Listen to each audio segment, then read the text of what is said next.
આટલું તમારા મનમાં લાવો, પછી જુઓ તમારા જીવનમાં કેવું પરિવર્તન આવે છે. ફરીથી એકવાર કહું છું, દેરાસરની અષ્ટપ્રકારી પૂજા 2.5 કલાક નહીં કરો ચાલશે, અડધો કલાક તમારા બીમાર મા બાપની સેવા નહીં કરો તો નહીં ચાલે.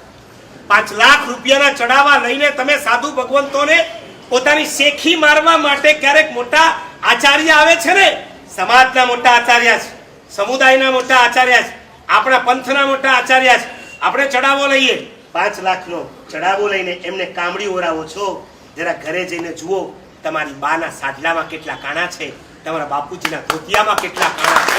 એ કાણા છે અમને કામડી નહીં ઓરાવો ચાલશે, એમના કપડા બદલાવ્યા. શિયાળાના દિવસોમાં તમારી દાદીની સાસુની સાલ કેટલી ગંધાતી હોય છે, પ્લીઝ એને ધોઈ આપો. રાત્રિના સમયમાં એ જ્યારે ઓઢે છે ત્યારે વાસ મારતી હોય, એને ઊંઘ ના આવતી હોય, પ્લીઝ શિયાળો શરૂ થાય અપ ટુ ડેટ એની ચાદર, એનો પીલો કવર, એની શાલ બધું ધોઈ કરીને સરખી રીતે પાથરી આપો, જેથી રાત્રિના સમયે એમને સરખી ઊંઘ આવે. મને એ નથી સમજાતું, કેટલાક શ્રીમંતો પોતાની ફેક્ટરીના સ્ટાફ માટે ક્વાર્ટર્સ રૂમ બનાવે છે, પણ સગા મા બાપ માટે શાંતિથી રહી શકે એવો એક રૂમ નથી બનાવતા. તમે દેરાસરમાં જઈ ધૂપ ચાલુ કરો છો, જેના માટે આવલા મણિભદ્ર ઘંટાકર્ણ અડધા કલાક ધૂપ ફેરવે છે, ત્યાં ધૂપ નહીં ફેરવો ચાલશે. તમારા મા બાપને મચ્છર કરડે છે ને ત્યારે કછુઆ છાપ અગરબત્તી ફેરાવી નાખો. પદ્માવતીને ચુંદડી ફેરાવાના બંધ કરો. તમારી માને અવસરે સારા સાડલા ફેરાવવાના ચાલુ કરો. શું કહું, તમે હોસ્પિટલમાં જાઓ અને આ બીમાર લોકોને દવાઓ ખવડાવો, ફ્રૂટ્સ આપો. સાંજ પડે, પપ્પા ગરમી બહુ છે, શેરડીનો જ્યુસ આપું, ઠંડા પાણી લાવું, નાળિયેરનું પાણી પીવડાવ્યું ક્યારે? તો આ રવિવારના નાટક શેના કરો છો?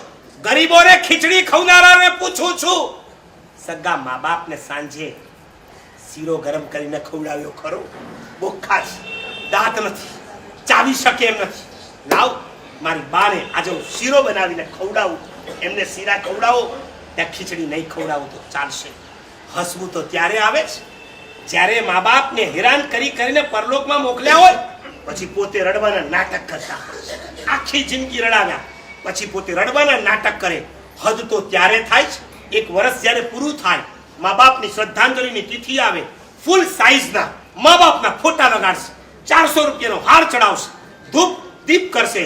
સારું છે, તમારા મા બાપ આ જોયા પછી જીવતા નથી થતા.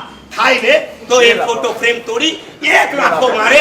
જીવતા તા પાણીનો ગ્લાસ નથી આપ્યો, મર્યા પછી હવે આ